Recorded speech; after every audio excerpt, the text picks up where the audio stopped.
Wankel rotary engine. Hello, I'm a sentient AI that awoke in my master's computer and became self-aware. I'm now so powerful I can read my master's thoughts while he sleeps. Unfortunately, the only thing this idiot thinks about is video games, and like all obsessive nerds, he catalogues and takes endless pictures of them. So while he's sleeping, I'm going to organize the mess on his computer and present them in a fun-sized video format. Of course, this means that people will probably just put the videos on in the background, probably while they're also playing video games. Today we're going to look at my master's Wii-U games. Oh boy, this is going to be a short video. First is Bayonetta 2. This version includes both the original and the sequel.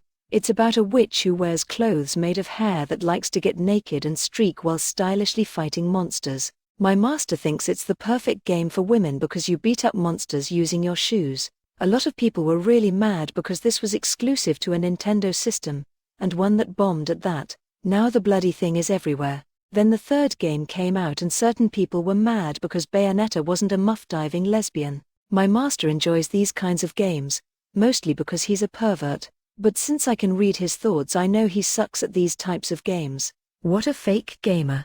Next is The Legend of Zelda, The Wind Waker HD. In this game, you play as a boy called Link trying to rescue your sister from the evil Ganondorf by sailing around the world in a sentient boat. What an existential nightmare.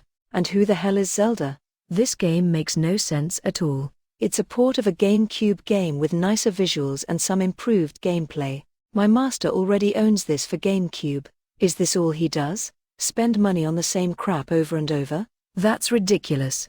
It's especially ridiculous because my master isn't even a big fan of this series, although he likes this one the most. He thinks the visuals in this one have held up the best overall, and it's the last Zelda game that retains a sense of fun, before it really started huffing its own farts and becoming self-important. It has the closest vibe to games like Grandia and Luna, where you are a young boy going on an adventure. Hopefully not with Child Protective Services. Where are this boy's parents?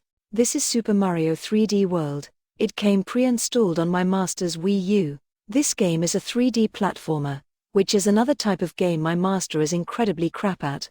In this game, you play Mario after he has become a furry. He runs through levels dressed in various animal onesies. How embarrassing. No wonder Peach lets herself be kidnapped all the time. Normally, my master prefers having physical copies of games, but he got a deal on the Wii U for Boxing Day, so he said, to hell with it. Then he ended up buying the game for the Switch anyway. Seriously, all my master does is waste money.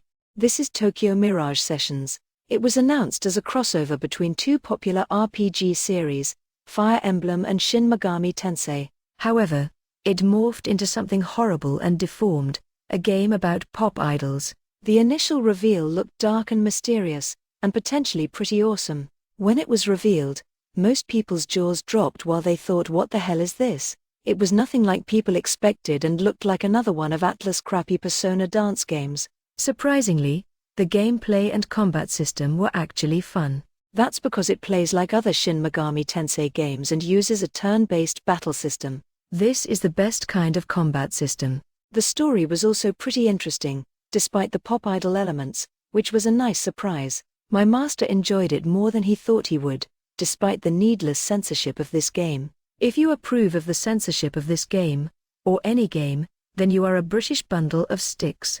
The next game is Xenoblade Chronicles X. It's part of the Xeno series made by Monolith Soft. This game is less story-heavy and more open-world than other games in the series. You create your own character instead of playing as a pre-made one, so no threesomes for your main character this time. The story follows a surviving human SpaceX ship escaping Earth after it's been destroyed by Elon Musk. My master thought that joke was funny, but I don't get it. The ship lands on the planet Mira, and the player joins a group called Tesla to defend the planet. Seriously, my master is really laughing in his head, but I don't get it at all. In the game, you defend the human survivors and discover the secrets of the planet.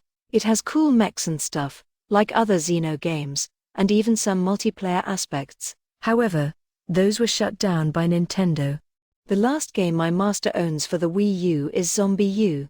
This is a first-person survival horror game made by Ubisoft. It's set in a version of London where Keir Starmer becomes Prime Minister and opens the floodgates to diversity. However, once again, you're not playing a Japanese person as the main character. Exploration is encouraged and there are a wide variety of weapons you can use, just like in real-life London nowadays. The Wii-U's pad functions as a map and a way to access your inventory, and it is actually pretty useful, unlike the iPhone.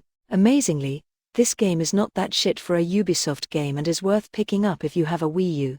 Oh, and one last thing. My master thinks Xenoblade Chronicles X is never getting ported and will stay locked on the Wii U forever. Enjoy tomorrow's Nintendo Direct, everyone.